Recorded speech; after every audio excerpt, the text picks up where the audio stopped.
Bom dia, meus irmãos. Que alegria, coisa boa cultuar Jesus junto com vocês.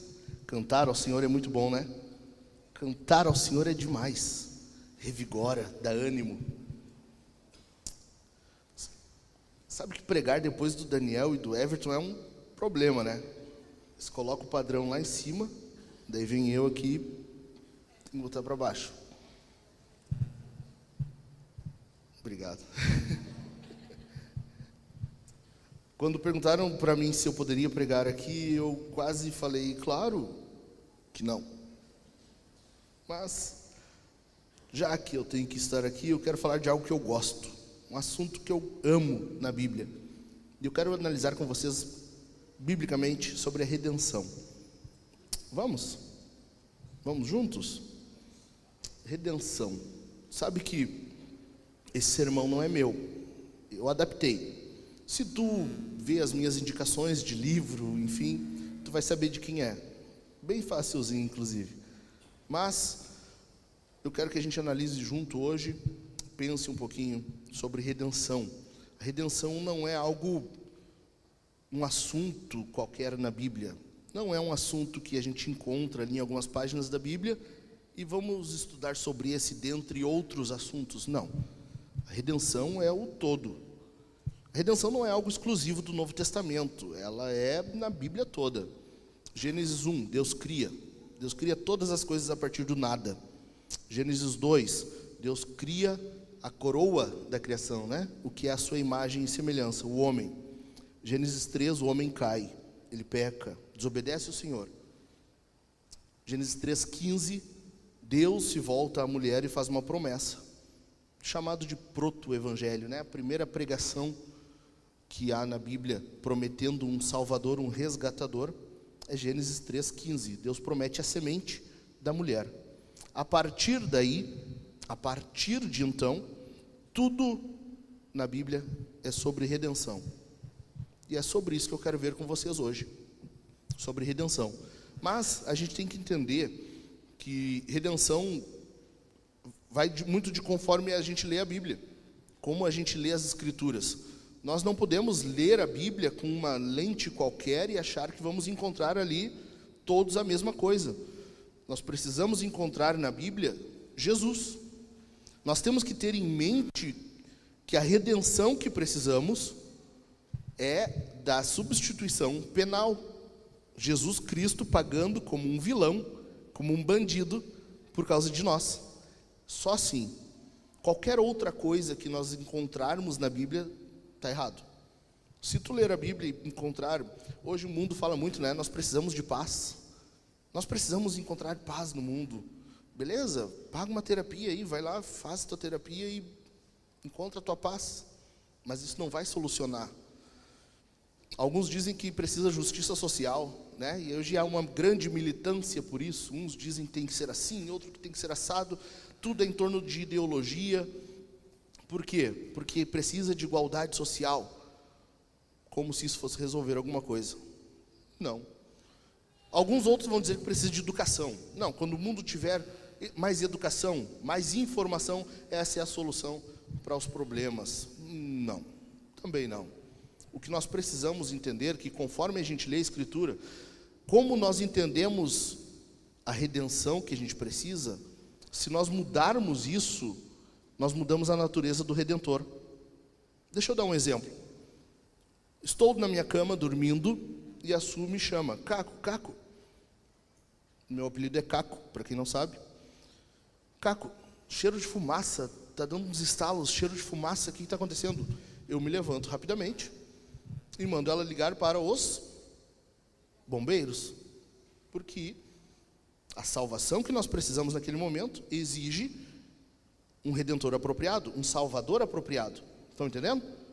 Digamos que nós estejamos dormindo e a Su me chama, Caco, Caco, alguém arrombou a porta e está invadindo nossa casa. Eu mando ela ligar rapidamente para a ambulância.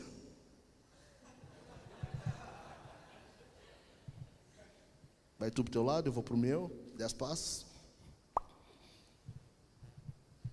Estão entendendo como a redenção, conforme nós entendemos ela muda o Redentor? Se nós lermos a Bíblia e não entendermos que nós precisamos de um Redentor apropriado, nós mudaremos a natureza desse Redentor. É assim que nós temos que ler a Bíblia. E isso é em toda a Bíblia, porque Jesus falou, né? Jesus falou, lembram no caminho de Emaús, Jesus falando com os discípulos, Lucas 24? Os discípulos estão caminhando e Jesus chega e pergunta, o que está acontecendo? E eles dizem, mas tu é o único que não sabe o que está acontecendo? Jesus poderia ter dito, na verdade, eu sou o único que sabe o que está acontecendo. Mas ele não diz assim, né? Ele diz, não, eles começam a explicar. E a Bíblia diz que Jesus, percorrendo desde Moisés até os profetas, explicava tudo o que constava sobre ele nas Escrituras. A Bíblia toda é sobre Jesus. Se a Bíblia não falar especificamente dele, ela está apontando para ele. E é com essa lente que nós temos que ler as Escrituras. É com esse olhar que nós temos que ver. E é pensando nisso que eu quero que hoje nós analisemos uma passagem bem conhecida do Antigo Testamento, para a gente ver duas coisas. A primeira delas é como nós estamos acostumados a ler a Bíblia. Para você ver comigo como nós estamos habituados a ler a Bíblia de uma forma não tão correta. E a segunda é que nessa passagem conhecida do Antigo Testamento, nós encontremos ali Jesus em toda a sua glória, em todo o seu esplendor. Vamos ler a Bíblia? Vamos? Abre comigo a tua Bíblia então, Gênesis. Então eu quero, enquanto tu abre a tua Bíblia aí, Gênesis 41, eu quero que tu grave isso aqui, ó. As Escrituras são sobre Jesus, e somente assim devemos lê-las. As Escrituras são sobre Jesus, e somente assim é que nós devemos lê-las. Tu pegou isso aqui, tu entendeu o sermão. Pegou isso, guardou contigo, já estou satisfeito, tu entendeu. Ótimo, vamos lá? Gênesis 41, abre comigo aí. Nós vamos ler por partes, a partir do verso 37. Leia comigo. Gênesis 41, verso 37. O conselho agradou a Faraó e a todos os seus oficiais. Então Faraó perguntou aos seus oficiais, será que poderíamos achar alguém melhor do que José, um homem em quem está o Espírito de Deus? Depois Faraó disse a José, visto que Deus revelou tudo isto a você, não há ninguém tão ajuizado e sábio como você. Você será o administrador da minha casa, e todo o meu povo obedecerá a sua palavra. Um parêntese aqui, administrador aqui é o mesmo que quando José está falando para a esposa de Potifar, que ele era o mordomo da casa. Lembram? Quando José está falando que não irá para a cama com ela, porque ele é o mordomo da casa, e abaixo do seu senhor não há ninguém, a não ser ele. Lembram? É a mesma coisa. Ou seja, José, ele continua sendo servo. Ele continua um escravo. Tá? Pegou? Vamos adiante. Você será o administrador da minha casa, e todo o meu povo obedecerá a sua palavra. Somente no trono eu serei maior do que você. Verso 41. E Faraó disse mais a José, eis que eu o constituo autoridade sobre toda a terra do Egito. Até aqui por enquanto. José chega diante de Faraó. Ele está diante do maior rei da época, diante do Faraó. Até aqui, três pares de sonhos. Três pares de sonhos. O primeiro deles com seus irmãos. Lembram? Os feixes se prostrando diante dele. a lua e as estrelas se prostrando diante dele. Lembram? Isso fez com que os irmãos o odiassem ainda mais. Ele vai para a cisterna, da cisterna ele é vendido como escravo e vai para a casa de Potifar. Depois, na casa de Potifar, ele é injustiçado, ele vai preso. Na prisão, mais um par de sonhos. Lá ele revela, ele interpreta o sonho do padeiro e do copeiro. E isso é o que vai tirar ele da prisão. Pena que 2 anos depois, imagina tu ficar preso, além do tempo que tu já está, quando tu é prometido, não, eu vou te ajudar a sair daqui. Beleza, amanhã, semana que vem? Não, 2 anos depois. 2 anos depois, José sai da prisão, quando ele é lembrado diante do faraó. Ah, tem um rapaz assim, assim, assim, ele interpreta sonhos. Último par de sonhos, José interpreta os sonhos do faraó. As vacas gordas e magras e as espigas cheias e as mirradas. Lembram? Esse é o sonho que José está interpretando aqui, diante do faraó. É isso que ele está fazendo aqui. Mas a questão é, nós tendemos a pensar nessa passagem, a entender essa passagem como uma recompensa, não é? Agora sim, José, ele sofreu, ele foi rejeitado pela família, ele foi injustiçado, ele foi vendido como escravo, ele foi injustiçado pelo seu patrão, a esposa dele tentou ir para a cama com ele, ele mentiu sobre ele, foi preso de forma injusta, pagou tudo isso, quanto ódio, mas ele se manteve fiel, e agora ele está sendo recompensado por tudo isso. Não é isso que nós pensamos? Não é assim que nós lemos? Não foi assim que tu ouviu na escolinha dominical? Foi, né? Eu ouvi isso. Não é? Se tu te mantiver fiel. José foi rejeitado pelos irmãos. Tu já foi alguma vez rejeitado pelos irmãos? José foi injustiçado. Tu já foi injustiçado? Fui. Quem nunca foi?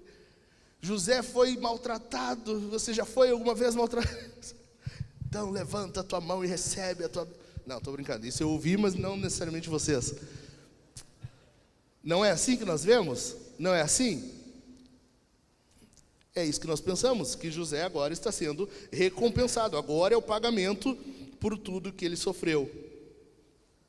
Sério? É assim mesmo? Eu acho que não. E eu quero mostrar para vocês isso. Vamos lá? Deixa eu... Ah, ótimo, coisa boa. Esse pessoal é muito proativo. Então, por que Gênesis 41 está na Bíblia? Por que ele é sobre o Redentor e não sobre recompensa? Por que este capítulo que nós lemos aqui, essa passagem, está aqui na Bíblia? E por que ela não é sobre José sendo recompensado por tudo que ele sofreu? Por que não é sobre José recebendo agora toda a injustiça, todos os benefícios daquilo que ele sofreu? Vamos ver por quê? Em primeiro lugar, vamos ler, aliás, em primeiro lugar, José era do povo da aliança. Alguns anos antes, José tinha um bisavô, o biso, Abraão. Deus chama Abraão e faz uma promessa a ele. Aquela mesma promessa da mulher, ela é ampliada e agora Abraão recebe uma promessa, uma aliança. E Deus promete que nessa aliança, a sua família, o seu povo, receberia 3 coisas: terra, semente e a bênção para as nações. Pegou? Tudo certo? Essa é a promessa para Abraão, a aliança que Deus faz com Abraão. Mas tu percebe aqui Deus prometendo para Abraão que a família dele, que o povo dele serviria a um rei pagão? Não, né? Nós não vemos isso. Nós não vemos isso acontecendo aqui na promessa que Deus faz para Abraão. É por isso, esse é um dos porquês, que essa não é a razão de Gênesis 41 ser sobre recompensa. É o que está acontecendo aqui. José serve a um rei pagão. Ele está servindo a um rei pagão, a um rei que só por existir é uma blasfêmia contra Deus, o Senhor. Porque, não sei se você sabe, Faraó, ele se denominava Deus. Faraó, ele entendia-se a si mesmo como Deus. O fato de ele respirar já era uma blasfêmia contra o Senhor. E esse rei está dizendo para um filho da aliança: ei, vem cá, agora eu sou Deus na tua vida, tu me serve, tu vai fazer o que eu mandar. Não fecha, né? Não fecha com a aliança que Deus faz com Abraão. Não está fechando. O que acontece? José sonhou com os irmãos, José sonhou com o que aconteceria. Pode passar, por favor? Versículos 41 a 44, vamos ler. E Faraó disse mais a José: eis que eu constituo autoridade sobre toda a terra do Egito.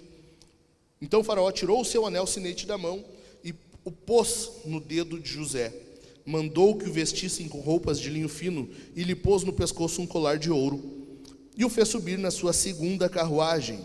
E clamavam, na sua segunda carruagem, seria mais ou menos para nós hoje um BMW, alguma coisa assim, tá? Alguns vão achar que é um Jaguar. Há discussão sobre isso. Vamos adiante. E o fez subir na sua segunda carruagem e clamavam diante dele: inclinem-se todos. Algumas traduções mais antigas diziam: dobrem os seus joelhos. Inclinem-se todos. Desse modo, deu-lhe autoridade sobre toda a terra do Egito. Disse ainda Faraó a José: eu sou Faraó, mas sem a sua ordem ninguém poderá fazer nada em toda a terra do Egito. Perceba comigo, há uma referência aqui sobre dobrar os joelhos intencional, não foi sem querer.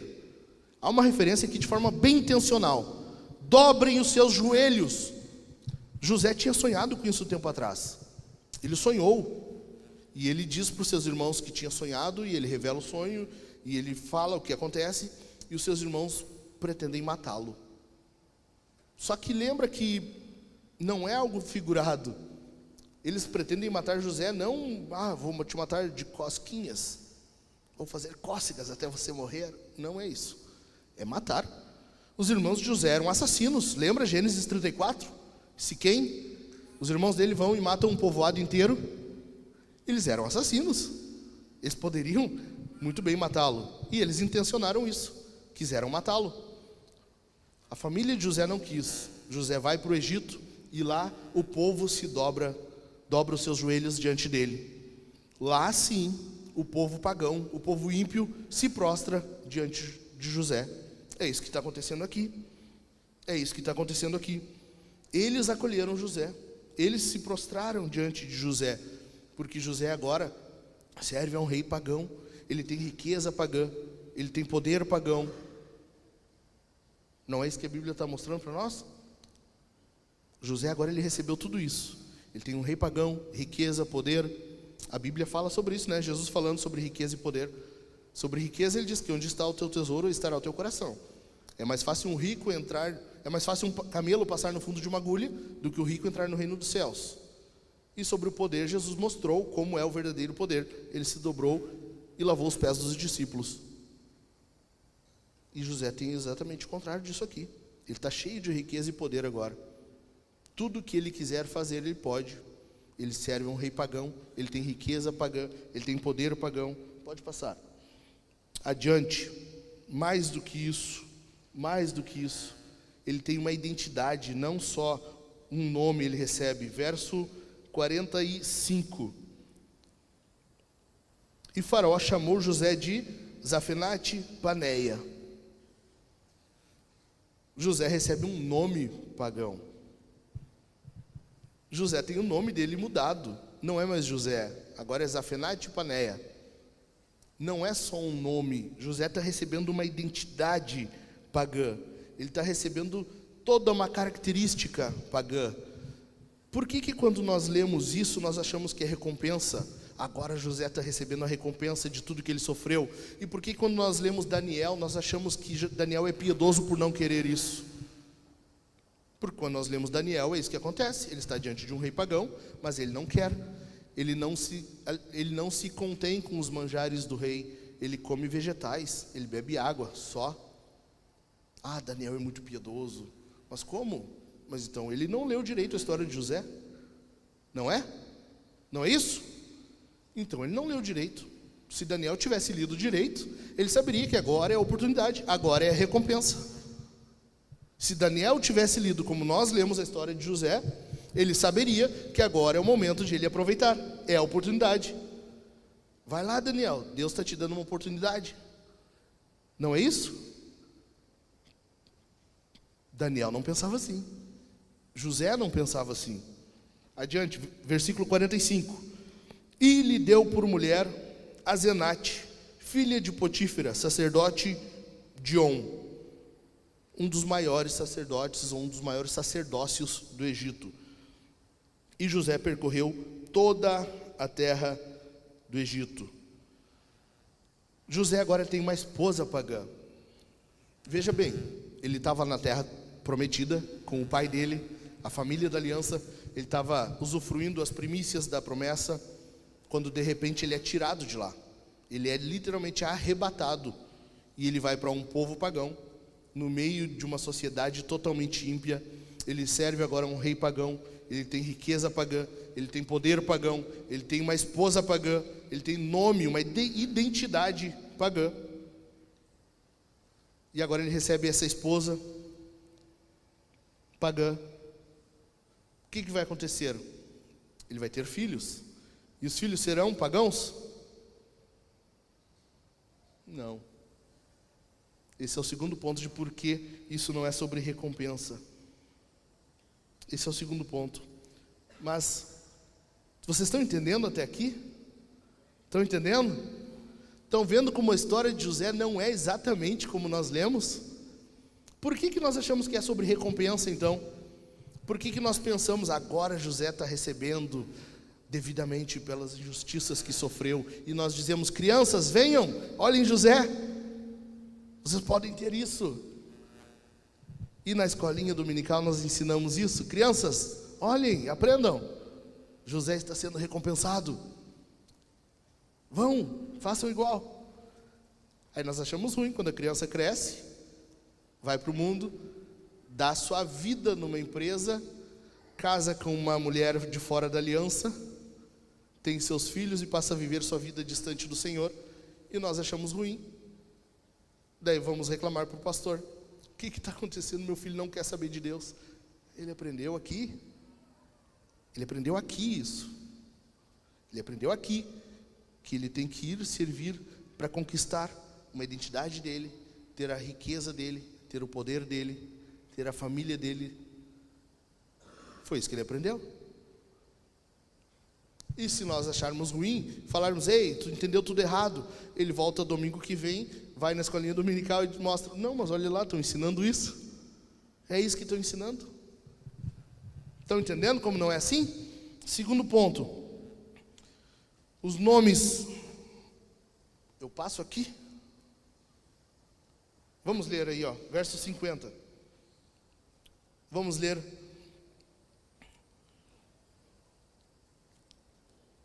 Antes de chegar a fome, nasceram 2 filhos a José, os quais lhe deu Azenate, filha de Potífera, sacerdote de On. E nós pensamos, né? Agora ele tem a vida dele no Egito, ele só quer saber daquilo agora. Agora eu estou aqui, eu vou viver isso aqui. Agora eu estou aqui, não quiseram saber de mim? Beleza. Sigam eles a vida deles, eu sigo a minha. Vou servir aqui o meu reizinho, pagãozinho, tenho a minha riqueza, meu poder, tenho a minha esposa, vou ter meus filhos aqui, era isso, a minha vida agora é aqui. Né? Será que é isso? Vamos ver os nomes dos filhos? José dá nomes hebreus aos filhos. José não dá nomes egípcios, nomes pagãos, nomes ímpios para os filhos. Mas se ele acha que ali agora é a vida dele, por que ele faz isso? Nomes hebreus para os filhos. Porque ele continua achando que ele é do povo da aliança. Ele continua achando isso. Ele está dizendo, sabe o que? Quando ele olha para o povo egípcio, e ele dá nomes hebreus para os filhos. Ei, Egito, eu não sou um de vocês. Eu continuo fazendo parte do povo da aliança. Ei, pagão, olha aqui. Eu estou aqui, mas eu não sou de vocês. Eu estou aqui, mas eu não sou daqui. É isso que José está fazendo. Ele está diante de todo o Egito, ele é o segundo em poder. E ele pega os filhinhos dele e dá nomes hebreus. Vamos ver o primeiro deles? está no verso 51. Ao primogênito, José chamou de Manassés, pois disse: Deus me fez esquecer todo o meu trabalho e toda a casa de meu pai. Manassés significa esquecimento. E aqui nós achamos, né? José esqueceu a casa do pai. Ele esqueceu. Agora José está seguindo. Ele está dizendo, bola para frente. O que passou, passou, azar. Deixa eles para lá. Não.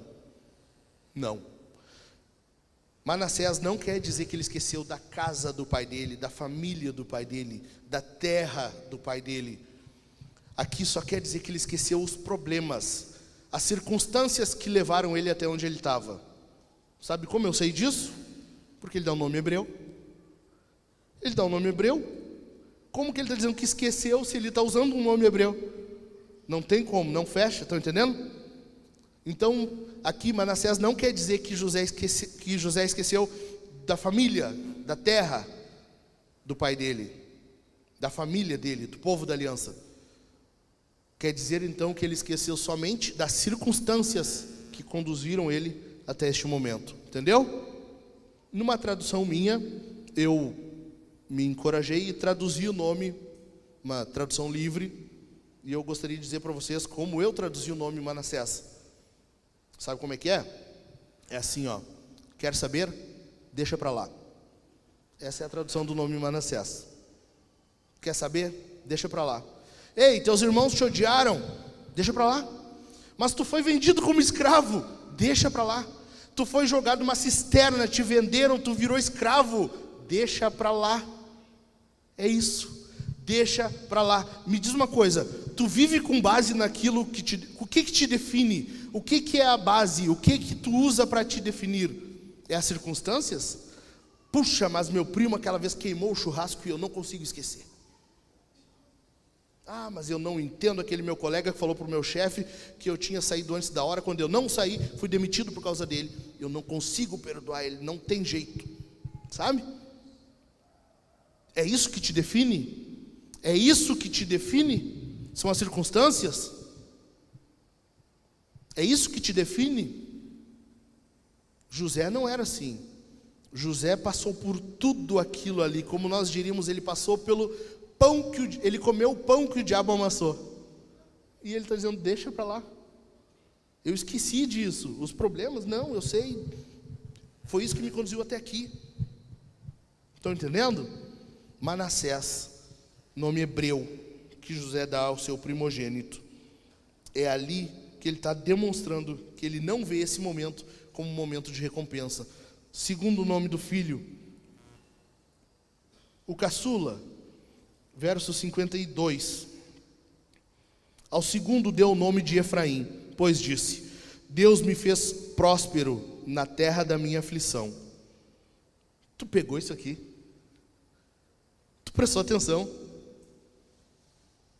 Deus me fez próspero na terra da minha... De novo, na terra da minha... Mas ele tem riqueza, ele tem poder, ele tem família agora, ele ganhou uma esposa, ele constituiu família, ele tem tudo ali no Egito. Terra da minha aflição. Como? É o Egito, é onde ele tem tudo agora, ele só está abaixo do faraó. Ele não deve nada a ninguém agora. Ele pode fazer o que ele quiser. Ele tem riqueza, ele tem uma carruagem lindíssima para andar. Ele passa na rua, as pessoas dobram seus joelhos. Terra da minha aflição. Terra da minha aflição. Ele não vê aquilo ali como terra de bênção, de recompensa. Agora sim é a hora que eu recebo por tudo que eu sofri. Não, José não está vendo desse jeito. Ele não está vendo como algo que é recompensa para ele. Ele não está vendo. Sabe por quê? Porque é uma terra de aflição. Ali não é o fim. Ele não chegou ali para ficar ali. Ele mira algo à frente. Ele está vendo algo mais. Ele está vendo algo adiante. É isso. Assim como Neemias diz, eu não posso parar, estou numa obra muito importante, tenho que continuar. Assim como Paulo, e olhando para o alvo, prossigo. É isso, José está fazendo isso. Eu não vou parar aqui não é a minha recompensa. Não é aqui o lugar do meu descanso. É isso que ele está dizendo com o nome dos filhos. Entenderam? Primeiro, ele é do povo da aliança. Primeira razão, por que esse capítulo não é sobre recompensa, não é sobre pagamento. Ele é do povo da aliança. Segundo, porque ele dá nomes hebreus aos filhos. E os nomes justificam de que ele não se vê como parte daquilo ali. Estão entendendo? Não esqueçam aquilo que eu falei no início. Nós temos que encontrar Jesus aqui. Nós temos que ver aqui a forma como nós estamos acostumados a ler e encontrar Jesus em toda a sua glória aqui. Então, se não é sobre José, sobre pagamento, sobre recompensa, sobre que é? Sobre que? Então, por que Gênesis 41 está na Bíblia? Eu fico tão alegre de vocês terem me perguntado isso. Que coisa boa que vocês me fizeram essa pergunta de forma genuína. Sabe por quê? E o próprio José vai responder isso. O próprio José vai mostrar o porquê desse capítulo estar aqui na Bíblia.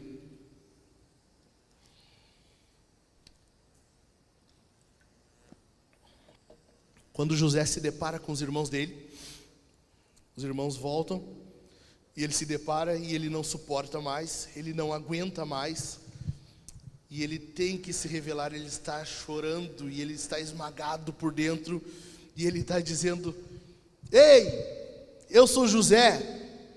Mas ele não diz assim: peguei vocês, agora vocês vão me pagar. Ei, agora vocês vão comer o pão que o diabo amassou. Vocês me fizeram tudo isso? Então tá, se prepara. Guardas, é isso que José faz? Não, né? Mas é o que você faria. Quando tu vê os teus irmãos diante de ti, dobrando os seus joelhos, é isso que você faria. Você dirá: tá vendo? Sabe como que eu sei? Porque é o que eu faria. Eu faria isso. Ele diz: estão vendo? Agora te prepara. Agora o laço vai comer. É isso que tu faria, porque é o que eu faria. Mas José não faz isso. Ele se revela para os irmãos e ele diz assim: meus irmãos, não se zanguem, ou não fiquem embravecidos, não fiquem indignados. Sabe por quê? Porque Deus me enviou para cá. Deus me mandou para essa terra para salvar vocês, para salvar vidas. Por quê? Porque Deus é o resgatador, Deus é o salvador. É assim que José vê isso. É por isso que nós encontramos este capítulo aqui. É por isso que nós vemos que quando José se revela, ele demonstra tudo isso e ele diz que Deus o havia enviado. José está dizendo que Deus é o resgatador, Deus é quem salva. José está dizendo: meus irmãos, eu falei para vocês, a palavra de Deus veio a mim por sonho, vocês não me ouviram. A palavra de Deus veio ao nosso pai por sonho, da mesma forma, igualzinho, por sonho. Vocês sabiam que Deus se comunicava assim? Deus falou assim comigo, vocês não prestaram atenção. Pelo contrário, quiseram matar aquele que salvaria vocês. Familiar para vocês isso? Familiar? Parece que a gente já viu alguma coisa parecida assim, né? Aquele que veio para salvar, as pessoas querem matar. É isso que José está dizendo. Gênesis 41, então, não é sobre José. Então, sobre o que é? E aqui eu quero explicar para vocês, desde o início. Gênesis 3,15, Deus faz uma promessa. Deus olha para Eva, depois de pecar, e diz: da semente da mulher virá que a semente da mulher esmagará a cabeça da serpente. E essa promessa que Deus faz para Eva é a mesma que é juízo para a serpente. Essa promessa para Eva é um juízo para a serpente. A serpente acredita nessa promessa. A serpente acredita na palavra de Deus, não da forma como deveria, mas ela acredita. Como nós sabemos disso? Gênesis 4, primeiro assassinato. A semente da serpente mata a semente da mulher. Gênesis 5, Deus restabelece a semente da mulher. 7, e dali surge Noé. Gênesis 6, Noé é levado pelo dilúvio por meio da arca, é conduzido, salvo por Deus pela arca. Deus preserva a semente da mulher. De lá, passa um tempo, aparece Terá.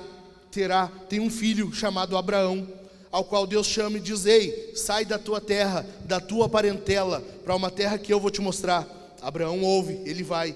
Deus faz uma aliança com Abraão. Nessa aliança envolve 3 coisas: terra, semente e bênção às nações. A semente da mulher, que continua em Abraão, deve ser mantida. Como Abraão fará isso se a esposa dele, Sara, é muito velha? Sara está muito velha para receber a semente de Abraão. Ei, não adianta, vamos confiar na palavra de Deus, ele vai dar um jeito. É assim? Não. Eles chama Agar, vamos resolver nós mesmos. Não é assim que tu faz? Eu dou um jeito, vem cá, eu resolvo. Mas Deus não disse que era uma semente, ele disse a semente. Não é Ismael, é Isaque. Isaque tem gêmeos, os gêmeos nascem, vem Jacó e Esaú, ou Esaú, o mais velho, Jacó, o mais novo. Nós pensamos, a semente agora é o primogênito, é claro, ele nasceu primeiro. Não, porque não é por ordem de nascimento, é por eleição. O mais velho servirá ao mais moço. Vem o mais moço, Jacó, ele precisa continuar a semente. Como que ele fará isso? Ele precisa de uma esposa. Ele vai até Labão, ele casa com a amada, ele quer casar com a mulher com a qual ele é apaixonado, Raquel. Mas Raquel não pode ter filhos. Raquel não pode. Ela tem José, que é o que nós estamos lendo a Bíblia. Depois de José tem Benjamim, e ela morre. Não é a semente. Quem vai ter a semente? Aquela que é rejeitada, aquela que ele nem queria. Ela vai ter a semente. Nasce Rúben, nasce Simeão, nasce Levi, nasce Judá. Nós vemos José, Gênesis 37. Nós vamos ver Gênesis 38. Parece fora de lugar. Gênesis 38 está fora de lugar, está deslocado. Ei, alguém se enganou. Moisés, na hora de colar as páginas ali, tu colou errado. Gênesis 38 está fora, deveria ser antes ou depois de José. Está no meio. Por quê? Porque a história de José não é sobre José, é sobre Judá. Judá precisa ser mostrado em seu pior momento. Enquanto ele está com Tamar, a nora dele, ele precisa ser mostrado em seu pior momento. Por quê? Porque ele precisa ser redimido. Como ele é redimido? Quando ele vai voltar ao Egito, ele diz para o seu pai: pai, o menino tem que ir conosco. O príncipe do Egito só diz que é assim que acontecerá. Ele precisa ir, senão nem adianta nós irmos. Deixa o menino ir conosco. Se algo lhe acontecer, eu assumo o lugar dele. Ele é o substituto. Ele é o substituto. Judá aparece em seu pior momento, porque ele precisa ser resgatado, redimido. Ele é o substituto. Vocês não viram isso? José, quando se revela aos irmãos, faz uma pegadinha. Ele diz assim, ele coloca a taça na sacola de Benjamim e diz: agora ele está preso, vai ficar aqui. Deixem ele aqui. O que Judá faz? Por favor, o nosso pai não ficará contente, ele vai morrer. Para a satisfação do nosso pai, deixa o menino ir e põe a punição, a tua ira sobre mim. É isso que ele faz. Nós vemos o Redentor surgindo. Judá, ele assume como substituto. Depois, passam-se gerações, vem Davi. Judá tem um filho chamado Davi. Davi nasce, ele assume a posição de substituto. Ele assume o lugar do povo de Deus e vai enfrentar um gigante. Ele vence esse gigante. Ele se coloca diante do povo. E ele está dizendo: se eu te vencer, vocês nos servirão. Se você me derrotar, nós serviremos a você. Ele vence o gigante. O povo de Deus é liberto. Você não está vendo isso? Anos se passam. Anos se passam. Davi tem um filho, Jesus, o leão da tribo de Judá. É a semente da mulher. Jesus se coloca como substituto do seu povo. Jesus se apresenta e diz: deixa para mim, para a satisfação do Pai, deixa a ira comigo, coloca sobre mim, eu sou o resgatador. A semente da mulher. Quando Jesus nasce, você já percebeu que o Novo Testamento começa com uma genealogia? Já percebeu aquela genealogia que tu acha chata, tu não gosta de ler, tu tenta pular ela, sabe? Sabe o que é essa genealogia? É Deus gritando, é Deus dizendo: ei, eu cumpri a minha promessa lá de Gênesis 3,15. A semente da mulher está aí. É Deus mostrando que aquela promessa está sendo cumprida. Gênesis 41 não é sobre José, não é sobre recompensa, não é sobre você, não é sobre mim, é sobre Jesus. É assim que nós temos que ler a Bíblia. Entenderam? Entenderam? Algumas coisas que eu quero ver com vocês, então, como nós vivemos, como nós vamos aprender lendo a Bíblia, vivendo. Em primeiro lugar, nós temos que crer que Deus tem um plano maior e infalível. Deus tem um plano. A história não é sobre José, a história não é sobre Judá, a história não é sobre você, a história não é sobre mim. A história é sobre Jesus, o plano dele é maior. A Bíblia é sobre redenção. A Bíblia é sobre redenção. Está pegando fogo. Nós precisamos de um resgatador apropriado. Entenderam? É assim que nós temos que entender. É assim que nós temos que ler a Bíblia e viver com base nisso. Segundo lugar, entendendo que isso não é sobre nós, é tudo sobre o Redentor. Em terceiro lugar, confiando que a nossa vida faz parte dessa história maior. A gente não teria como resgatar a nós mesmos. O resgatador veio porque você e eu não conseguimos solucionar nada disso. Jesus teve que vir, se fazer homem, se fazer humano, para resolver a situação que tu e eu criamos, para resolver a situação que tu e eu não conseguiríamos resolver. Nós somos só uma parte disso. Nós somos só uma partezinha. Próximo. Entendendo que nós não somos daqui. Tu pode ter riqueza? Pode. Tu pode ter poder? Pode. Tu pode ser um presidente de uma empresa? Pode. Mas não é aqui o teu lugar. Deixa o mundo te oferecer o que quiser. Saiba que tu não viveu, não está vivendo para isso aqui. Teu lugar não é aqui. Teu resgatador te salvou, não foi para tu viver aqui. Está entendendo? Em último, entendendo que nós somos parte desse plano de Deus. A história toda é de Deus sobre redenção, um redentor. Mas nós somos parte disso, nós somos instrumentos nisso. Nós temos uma parte em que nós temos um atributo, algo a fazer, uma atribuição. Entenderam? Faça a tua parte nessa história. Te coloca de pé. É assim, meus irmãos. É assim que nós lemos a Bíblia.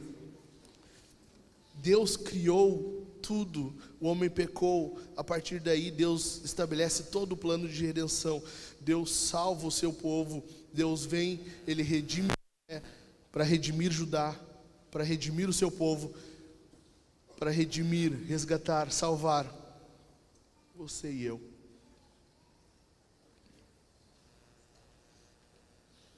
Amém? Lembre-se disso quando for ler a Bíblia. Lembre disso quando chegar numa passagem e tu disser: ah, tá chato.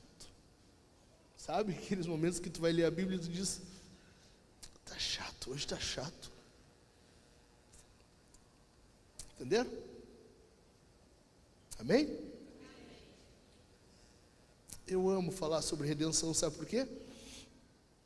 Porque sobre redenção nós estamos falando sobre Jesus. É tudo sobre Jesus. É tudo, tudo, tudo sobre Jesus. Eu amo esse nome. Eu sou apaixonado por esse nome. Sabe por quê? Porque Ele assumiu o meu lugar. Se dependesse de mim, eu estava perdido. Se dependesse de ti, tu estava perdido. Eu amo esse nome. Eu amo Jesus. Porque eu sei que é só por Ele que eu tenho um lugar garantido lá em cima.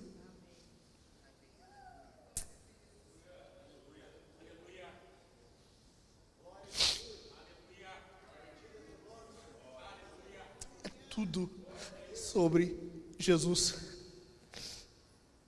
Inclina a tua cabeça. Pai, que coisa linda, Senhor, todo o teu plano, tudo que tu criou, a história que tu escreveu, e saber, Senhor, que no meio disso tudo, tu decidiu que nos resgataria. Nós, pingos, pequenos pingos, goteiras no meio desse oceano, ainda assim tu criou uma história linda. Mas nos ajuda, Senhor, a entender que essa história não é sobre nós, é sobre o teu filho unigênito, teu filho amado. Ah, Senhor, nos ajuda a entender isso, nos ajuda a ler a tua palavra com as lentes devidas, da forma correta. Nos ajuda, Senhor, em nome de Jesus eu te peço. Meus irmãos, vamos responder a esse sermão? Vamos? Em primeiro lugar, eu quero que tu responda cantando. Canta esse teu Senhor. Canta esse Senhor que te resgatou, que te salvou. Canta forte, canta com alegria. Ele veio aqui, Ele viveu, Ele não só morreu por ti, Ele viveu uma vida justa, porque a nossa vida é toda bagunçada, injusta, cheia de pecado. Jesus viveu uma vida justa, correta, sem pecado. Além disso, Ele morreu por você e eu. Tu não pode cantar alto para Ele? Canta ao teu Senhor. Em segundo lugar, nós vamos responder ceando. Vem aqui na frente, os irmãos ali atrás estão colocando álcool na mão das pessoas. Vem por ali, aqui terá acho que 2 casais, eu acredito, para servir a ceia. Pega o teu pão, mergulha no vinho ou no suco. Cálice dourado é suco de uva, suco natural, não é tangue, é suco natural. Mergulha ali. Se tu não bebe bebida alcoólica, se tu não te importa, vai no vinho, é muito melhor, eu acho. Mergulha no vinho, participa de acordo com tua consciência. Entendeu? Essa é a forma de nós participarmos, de nós demonstrarmos que estamos inseridos no corpo de Cristo. Entendeu? Segunda forma de participar, então, na ceia, participe aqui do corpo e do sangue do teu Senhor. Em terceiro lugar, e não menos importante, tu vai responder a esse sermão ofertando. Nós precisamos para essa semana de no mínimo 10 mil reais. 10 mil de contas que temos a pagar, e nós não chegamos no dia 15, que é quando vence o aluguel, a maior conta. Para essa semana, nós precisamos de 10 mil. Abra teu bolso. Deus deu o Filho dele. Deus abriu mão do Filho dele, o Filho unigênito, o único que ele tinha, ele deu. Além disso, Jesus deu a vida dele. Como eu disse, Jesus não deu só a morte, Ele deu a vida inteira dele, e mais a morte por você. Será muito tu dar o teu dinheiro para Ele? Será muito? Deus é a pessoa mais generosa que há. Nós, como filhos, temos que demonstrar que somos filhos dele, sendo parecidos com ele, sendo generosos, exercendo nossa generosidade. Dê a tua oferta. Tem o gasofilácio ali atrás. Se tu quer dar em dinheiro, coloca no gasofilácio. Se tu quer dar em cartão, a Isabela estará ali atrás com a maquininha. Oferte, crédito, débito, não importa. É conforme a tua administração. Se tu quer dar no Pix, tem ali o quadrinho também com QR Code. Oferte, só não deixe de ofertar. Deus ofertou o Filho dele, Jesus ofertou a sua vida. Oferte a Ele. Certo? Certo? Vamos orar agradecendo por isso? Pai, nós vamos responder ao sermão. Pedimos, Senhor, que Tu nos abençoe, para que venhamos cada vez mais responder melhor, cantando mais alto, participando com alegria do sacramento e ofertando mais. Em nome de Jesus, esteja conosco, Senhor, pois é tudo sobre Jesus. Amém.